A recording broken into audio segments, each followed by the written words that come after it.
بسم اللہ الرحمن الرحیم۔ السلام علیکم۔ سلطان ایوبی اپنے سالاروں، نائب سالاروں، کمانداروں اور شہری انتظامیہ کے حکام سے خطاب کر رہا تھا۔ شکست کی ذمہ داری میرے سر پر ڈالو۔ شکست کے اسباب بڑے واضح ہیں۔ مجھ سے یہ غلطی ہوئی کہ میں نئی بھرتی لے گیا۔ میں زیادہ انتظار کرتا اور مصر میں بیٹھا رہتا تو دشمن سارے شام میں پھیل جاتا۔ میں نے فوج کی جس کمی کو نئے سپاہیوں سے پورا کیا ہے اس کے متعلق تم جانتے ہو کہ اس کا ذمہ دار کون ہے، لیکن میں اب اس بحث میں وقت ضائع نہیں کروں گا کہ اس کا ذمہ دار فلاں ہے اور وہ گناہ فلاں نے کیا ہے۔ اگر جرم عائد کرنے ہیں تو مجھ پر کرو، فوج کو میں نے لڑایا ہے، اگر چالیں غلط تھیں تو میری تھیں، اس کا کفارہ مجھے ادا کرنا ہے اور میں کروں گا۔ فتح اور شکست ہر معرکہ کا انجام ہوتا ہے۔ آج ہم اس انجام سے دوچار ہوئے ہیں جس کے لیے تم ذہنی طور پر تیار نہیں تھے، اسی لیے تم سب کے چہروں پر اداسی اور آنکھوں میں بے چینی ہے۔ اگر تم مجھے شکست کی سزا دینا چاہتے ہو تو میں اس کے لیے بھی تیار ہوں۔ میرے کانوں میں یہ آوازیں بھی پہنچ رہی ہیں کہ میری فوج شام میں جا کر آبروریزی، لوٹ مار اور شراب خوری کی عادی ہو گئی تھی۔ مجھے یہ بھی بتایا جا رہا ہے کہ میں نے خلیفہ بغداد پر دہشت طاری کرنے کے لیے دانستہ شکست کھائی ہے اور میں شکست کو فتح میں بدل کر خلیفہ کو اپنا مرید بنانے کی کوشش کروں گا۔ مجھے فرعون تک کہا جا رہا ہے۔ میں کسی بھی الزام کا جواب نہیں دوں گا۔ ان الزامات کا جواب میری زبان نہیں، میری تلوار دے گی۔ میں الفاظ سے نہیں، عمل سے ثابت کروں گا کہ یہ کس کے گناہ تھے جن کی سزا مجھے اور میرے مجاہدین کو ملی ہے۔ اتنے میں دربان نے اطلاع دی کہ حماتہ سے قاصد آیا ہے۔ سلطان ایوبی نے اسن فوراً اندر بلایا۔ گرد و غبار سے اٹے ہوئے اور تھکن سے چور قاصد نے سلطان ایوبی کو العادل کا پیغام دیا۔ پیغام کھول کر پڑھا تو سلطان ایوبی کی آنکھوں میں آنسو آ گئے۔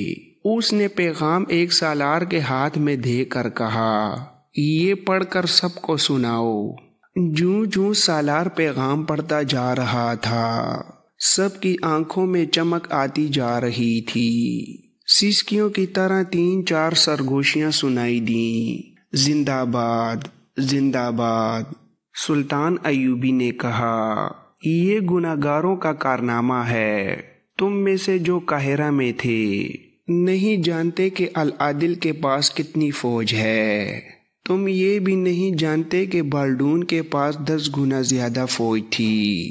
اس کے سوار زرہ پوش ہیں، اس کے پیادے لوہے کے خود پہنتے ہیں۔ کیا العادل کے مجاہدین نے ثابت نہیں کر دیا کہ ہم شکست کو فتح میں بدل سکتے ہیں؟ کیا تم مجھ سے یہ توقع رکھتے ہو کہ سر پکڑ کر بیٹھ جاؤں؟ اگلی جنگ کی تیاری کرو، مجھے فوج کی بھرتی دو، تمہیں قبلہ اول پکار رہا ہے۔ میں دشمن کے ساتھ کوئی سمجھوتا اور کوئی معاہدہ نہیں کروں گا۔ العادل کے پیغام نے جہاں سلطان ایوبی کو حوصلہ دیا وہاں تمام سالاروں وغیرہ کے بھی مجروح حوصلے تر و تازہ ہو گئے۔ ان میں سے بعض کے دلوں میں سلطان ایوبی اور اس کی فوج کے خلاف شکوک پیدا ہو گئے تھے جو صاف ہونے لگے۔ العادل نے اسی ایک معرکے پر اکتفا نہیں کیا، اس نے اپنے دستوں کو 30 سے 40 کی نفری کے جیشوں کے کمانداروں کو شبخون مارنے اور غائب ہو جانے کی ہدایات دیں۔ مقصد یہ تھا کہ دشمن کو پریشان رکھا جائے تاکہ وہ پیش قدمی بھی نہ کر سکے اور آرام سے بیٹھ بھی نہ سکے۔ بالڈون پہلے ہی نقصان اٹھا چکا تھا، وہ اس ارادے سے اتنی زیادہ فوج لے کر آیا تھا کہ دشمن تک کے علاقے پر قبضہ کر لے گا۔ اب اس کی یہ حالت ہو گئی کہ ہر رات خیمہ گاہ کے کسی نہ کسی حصے پر تیروں کی بوچھاڑ ہوتی یا حملہ ہوتا تھا۔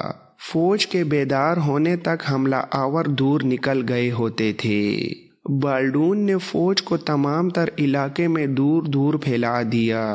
العادل کے چھاپہ ماروں کو پکڑنے کے لیے اس نے بھی ٹولیاں تیار کیں جو رات کو گشت پر رہتی تھیں، مگر ہر صبح بالڈون کو یہ خبر سننی پڑتی تھی کہ آج فلاں کیمپ پر حملہ ہوا ہے یا فلاں ٹولی ماری گئی ہے۔ وہ علاقہ پہاڑی تھا، اس سے العادل کے چھاپہ مار جیش خوب فائدہ اٹھا رہے تھے، مگر یہ فائدہ العادل کو بہت مہنگا پڑ رہا تھا۔ چھاپہ مار اتنی دلیری سے شبخون مارتے تھے کہ دشمن کے کیمپ کے اندر چلے جاتے اور ان میں سے چند ایک جانیں قربان کر دیتے تھے۔ اس طریقے جنگ اور اس کرانی سے العادل کوئی علاقہ فتح نہیں کر سکتا تھا، وہ دشمن کو وہاں سے پیچھے بھی نہیں ہٹا سکتا تھا۔ لیکن یہ فائدہ کچھ کم نہ تھا کہ صلیبیوں کی اتنی بڑی فوج پیش قدمی کرنے کے قابل نہیں رہی تھی۔ اگر بالڈون پیش قدمی کرتا تو آمنے سامنے جنگ میں العادل اتنی قلیل فوج سے اس کے سامنے 2 گھنٹے بھی نہ ٹھہر سکتا۔ اس نے بالڈون کے کیمپ میں کام کرنے والے مقامی لوگوں میں اپنے جاسوس بھی چھوڑ رکھے تھے۔ وہ دشمن کی ذرا ذرا سی حرکت کی اطلاع العادل کو دے دیتے تھے۔ ایک بار ان جاسوسوں میں ایک نے صلیبیوں کے اس خوش گھاس کے پہاڑ جیسے انبار کو آگ لگا دی تھی جو انہوں نے گھوڑوں کے لیے جمع کر رکھا تھا۔ العادل کو اطلاع مل چکی تھی کہ دمشق سے تھوڑی سی کمک آ رہی ہے، حلب سے کمک ملنے کی توقع نہیں تھی۔ الملک الصالح نے پیغام کا جواب دیا تھا کہ صلیبی فرینکس، جنہیں فرنگی کہا جاتا تھا، قلعہ حران کو محاصرے میں لینا چاہتے ہیں۔ اگر انہوں نے ایسا ہی کیا تو ان پر حلب کی فوج سے حملہ کیا جائے گا۔ چند ایک یورپی مورخین نے صلیبی جنگوں کے اس دور کے متعلق لکھا ہے کہ رملہ کی شکست کے بعد اسلامی فوج کو ختم کر دیا گیا۔ اس کے جو دستے بچ گئے تھے انہوں نے لوٹ مار کو پیشہ بنا لیا۔ وہ صلیبیوں کے فوجی قافلوں کو لوٹ لیتے تھے، پر حقیقت یہ ہے کہ لوٹ مار خود صلیبی کرتے تھے۔ زیادہ تر مورخ اس کی تصدیق کرتے ہیں۔ اس سے پہلے بھی اس سلسلے کی کہانیوں میں مورخوں کے حوالے سے بیان کیا گیا ہے کہ صلیبی فوج مقبوضہ علاقوں میں مسلمان قافلوں کو لوٹ لیا کرتی تھی، اور یہ لوٹ مار اس طرح کی جاتی تھی جیسے یہ کوئی فوجی ڈیوٹی ہو۔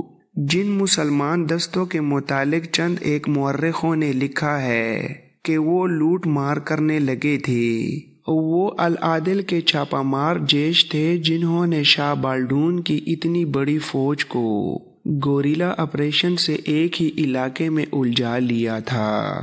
پہلے کہا جا چکا ہے کہ شبخون یعنی گوریلا آپریشن العادل کو مہنگا پڑ رہا تھا، لیکن اس کے ٹروپس کا جذبہ ایسا تھا کہ کوئی سپاہی منہ نہیں پھیرتا تھا۔ اکثر جیش مسلسل وادیوں وغیرہ میں ہی گھومتے اور بھٹکتے رہتے تھے، اپنی ضروریات پوری کرنے کے لیے بھی اپنے اڈے پر واپس نہیں آتے تھے۔ اسد الاسدی کی غیر مطبوعہ تحریروں کے مطابق وہ چیتوں کی طرح شکار کی تلاش میں رہتے تھے، اور جب شکار پر جپٹتے تھے تو انہیں اپنی جانیں چلی جانے کا کوئی غم نہیں ہوتا تھا۔ وہ دشمن کو زیادہ سے زیادہ نقصان پہنچانے کی کوشش میں شہید اور شدید زخمی ہو جاتے تھے۔ ان کی راتیں دشت و بیابان میں گزرتی اور وہ من پسند کھانوں سے اپنے آپ کو محروم رکھتے تھے، مگر قاہرہ میں یہ پروپیگنڈا بہت تیزی سے بڑھتا جا رہا تھا کہ اپنی فوج بدکار اور عیاش ہو گئی ہے اور رملہ کی شکست اسی کی سزا ہے۔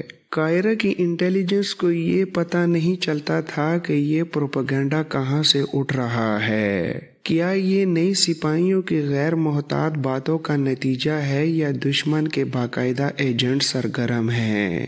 یہ بھی دیکھا گیا کہ لوگ فوج میں بھرتی ہونے سے ہچکچاتے تھے۔ اس شکست سے پہلے مصریوں کا رویہ یہ نہیں تھا۔ علی بن سفیان اور غیاث بلبیس نے اپنے مقبروں اور جاسوسوں کا جال بچھا دیا، مگر اس کے سوا کچھ پتہ نہیں چلتا تھا کہ لوگ فوج کو بدنام کر رہے ہیں۔ سلطان ایوبی کے خلاف بھی باتیں سنی سنائی جانے لگی تھیں۔ وہ سیاہ ریش سفید پوش جو 2 بیٹیوں کے ساتھ ایک گاؤں میں ٹھہرا تھا وہیں کا ہو کے رہ گیا۔ گاؤں والوں نے اسے ایک مکان دے دیا تھا۔ اس نے کھلی محفل میں بیٹھنے اور باتیں کرنے سے پرہیز کرنا شروع کر دیا تھا کہ اسے مصریوں کے گناہ معاف کرانے کے لیے 3 ماہ کا چلا کرنا ہے۔ وہ اب مکان سے باہر تھوڑی سی دیر کے لیے نکلتا، خاموش رہتا، حاضرین کو ہاتھ لہرا کر سلام کرتا اور اندر چلا جاتا تھا۔ اس کے خاص مصاحبوں میں وہی سپاہی تھے جو اس کے ساتھ آئے تھے، اور 2 وہ آدمی تھے جنہوں نے ٹیلوں کے علاقے میں اس کے آگے سجدہ کیا تھا۔ ان سب نے اس کی اتنی تشہیر کر دی تھی کہ دور کے لوگ بھی اس کی جھلک دیکھنے کو پہنچ جاتے تھے۔ ایک شام علی بن سفیان کا ایک جاسوس اپنی خفیہ ڈیوٹی پر قاہرہ کے مضافات میں کسی بحروب میں گھوم پھر رہا تھا کہ شام ہو گئی۔ وہ نماز پڑھنے کے لیے ایک مسجد میں چلا گیا۔ نماز کے بعد امام نے دعا مانگی۔ دعا ختم ہوئی تو ایک نمازی نے رملہ کی شکست کی بات شروع کر دی۔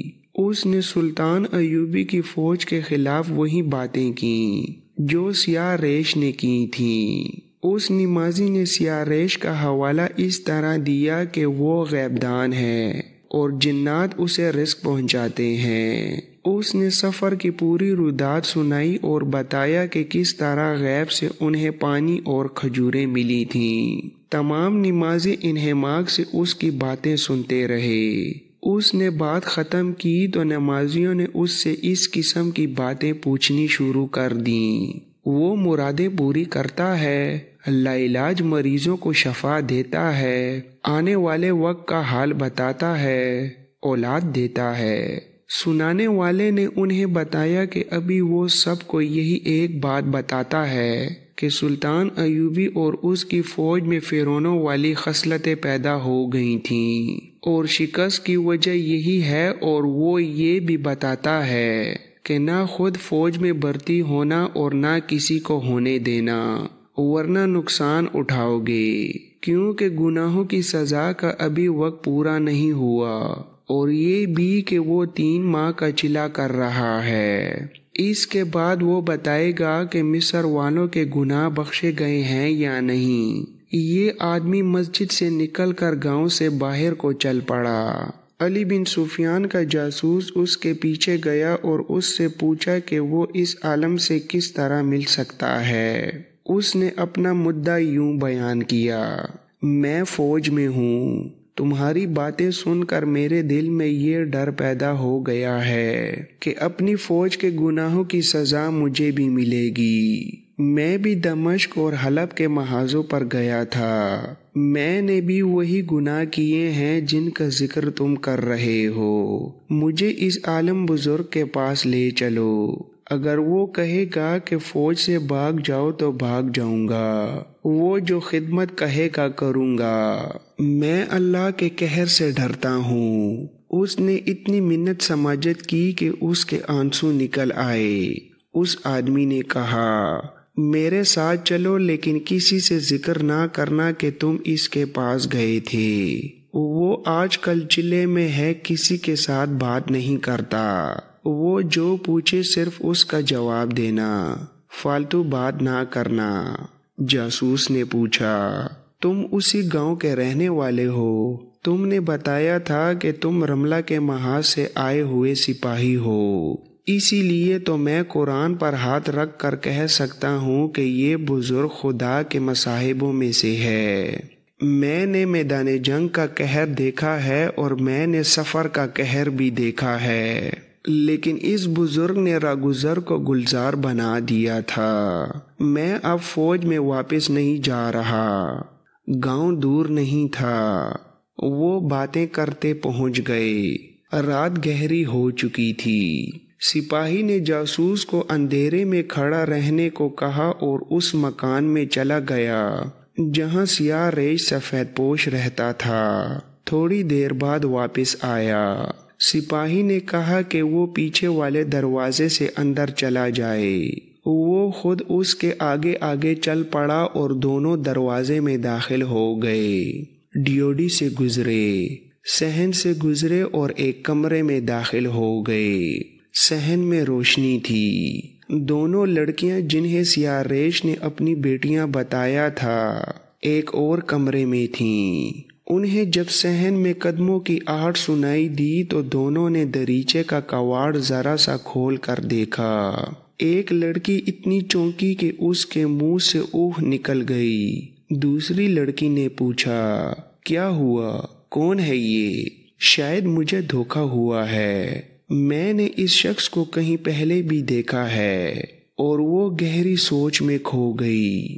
جاسوس نے کمرے میں جا کر سیاہ ریش کے آگے سجدہ کیا، اس کے پاؤں پر ماتھا رگڑا۔ وہ فرش پر دری بچھا کر بیٹھا ہوا تھا۔ جاسوس نے گڑ گڑا کر التجا کی کہ اسے گناہوں کی بخشش دلائی جائے۔ اس نے وہی باتیں کی جو وہ سپاہی کے ساتھ کر چکا تھا۔ اس کی آنکھوں میں آنسو آ گئے۔ سیاہ ریش نے اپنی تسبیح اس کے سر پر پھیری اور مسکرا کر اس کے سر پر ہاتھ رکھا۔ جاسوس نے آنسو بہاتے ہوئے کہا، اس سے میری تسکین نہیں ہوگی، اپنی زبان سے مجھے تسکین دیں۔ مجھے کوئی حکم دے جو میں بجا لاؤں۔ مجھے حکم دیں کہ سلطان ایوبی کو قتل کر دوں تو میں آپ کا یہ حکم بھی بجا لاؤں گا۔ کچھ بولیں جناب، کچھ کہیں پھر دیکھیں میں کیا کرتا ہوں۔ ایک اور آدمی اندر آ گیا تھا اور وہ جاسوس کی باتیں غور سے سن رہا تھا اور اسے بڑی گہری نظروں سے دیکھ رہا تھا۔ اس نے جاسوس سے کہا، تم اتنے بیزار اور بےتاب کیوں ہوئے جا رہے ہو؟ تم اب مرشد کے سائے میں آ گئے ہو۔ جاسوس نے کہا، میرے گناہ اتنے گنونے ہیں جو مجھے راتوں کو سونے بھی نہیں دیتے۔ میں نے ہماتا کے قریب ایک گاؤں میں ایک مسلمان گھرانے کی لڑکی کو اغوا کرنے کے لیے لڑکی کے جوان بھائی کو قتل کر دیا تھا۔ اگر میں فوج میں نہ ہوتا تو مجھے جلاد کے حوالے کر دیا جاتا، لیکن مجھے کسی نے پوچھا تک نہیں۔ سیاہ ریش نے آنکھیں بند کر لیں، اس کے ہونٹ ہل رہے تھے۔ اس نے دونوں ہاتھ اوپر اٹھائے پھر جاسوس کی طرف اشارہ کیا۔ ذرا دیر بعد وہ مسکرایا اور آنکھیں کھول کر جاسوس سے کہا، بہت مشکل سے تمہارے ساتھ بات کرنے کی اجازت لی ہے، غور سے سنو، ہم تمہارے گناہ بخشوا دیں گے۔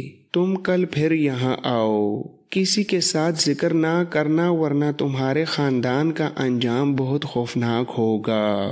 یہ آدمی سپاہی تمہیں گاؤں سے باہر ملے گا اور میرے پاس لے آئے گا۔ تمہارے ماتھے پر لکھا ہے کہ تمہارے گناہ بخشے جائیں گے، بلکہ تمہیں اور تمہارے خاندان کا اتنا رزق حلال ملے گا جو تم نے کبھی خواب میں بھی نہیں دیکھا۔ اب چلے جاؤ، کل آ جانا۔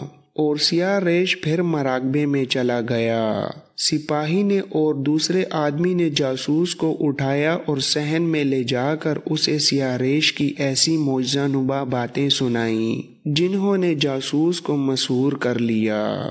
دونوں لڑکیاں دریچے کے کواڑ کی اوٹ سے اسے دیکھ رہی تھیں۔ جو لڑکی اسے پہلی بار دیکھ کر چونکی تھی اس نے دوسری لڑکی سے کہا، اسے میں نے پہلے بھی کہیں دیکھا ہے، یہ دھوکہ نہیں، یہ وہی ہے، یہ وہی معلوم ہوتا ہے جو ہم پہلے بھی پکڑ چکے ہیں۔ یہ جاسوس اپنے محکمے کے حاکم اعلیٰ علی بن سفیان کو بتا رہا تھا، وہی مراقبہ، چلہ جنات اور لوگوں کے جذبات کو قبضے میں لے کر ان پر اپنا جادو چلانا۔ اپنی فوج کا جو سپاہی مجھے اس کے پاس لے گیا تھا وہ صرف فوج کے خلاف باتیں کرتا تھا۔ وہ اس قسم کی باتیں مسجد میں نمازیوں کے ساتھ کر رہا تھا۔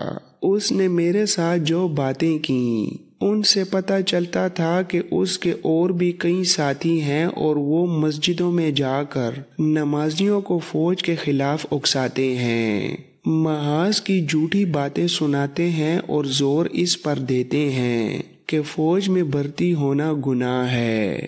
علی بن سفیان نے کہا، انہیں ایسی باتیں مسجدوں میں ہی کرنی چاہیے۔ مسجد میں کہی ہوئی بات کو لوگ وہی کا درجہ دیتے ہیں۔ لوگ جذبات کے غلام ہیں، اسی کو مرشد مان لیتے ہیں جو ان کے جذبات کو پہلے بڑکائے پھر الفاظ میں ان کی تسکین کر دے۔ تم کل پھر وہاں جاؤ، مجھے وہ گاؤں اور مکان سمجھا دو۔ ادھر ادھر دیکھ کر زیادہ سے زیادہ معلومات لانے کی کوشش کرنا۔ تمہاری لائی ہوئی اطلاع کے بعد ہم وہاں چھاپا ماریں گے، پر مجھے ڈر ہے کہ چھاپے سے وہاں کے لوگ مشتعل ہو جائیں گے۔ سپاہی نے بتایا تھا کہ گاؤں کا بچہ بچہ اس کا مرید ہو چکا ہے اور دور دور سے لوگ اس کی زیارت کے لیے آتے ہیں۔ ہمیں لوگوں کے ساتھ نہیں چلنا۔ لوگوں کے جذبات کا خیال صرف وہ حکمران رکھا کرتے ہیں جو ان پر حکومت کرنا چاہتے ہیں۔ ایسے حکمران لوگوں کے جذبات سے کھیلا کرتے ہیں تاکہ رعایا خوش رہے اور اس کے آگے سجدے کرے۔ ہمیں سلطنت اسلامیہ اور انہی لوگوں کے وقار کا تحفظ کرنا ہے۔ ہم ان لوگوں کو حقیقت دکھائیں گے۔ ہم انہیں سلطان صلاح الدین ایوبی کا غلام اور مرید نہیں بنانا چاہتے۔ ہم انہیں بتانا چاہتے ہیں کہ اسلام کے پاسبان تم بھی اتنے ہی ہو جتنا تمہارا سلطان ہے۔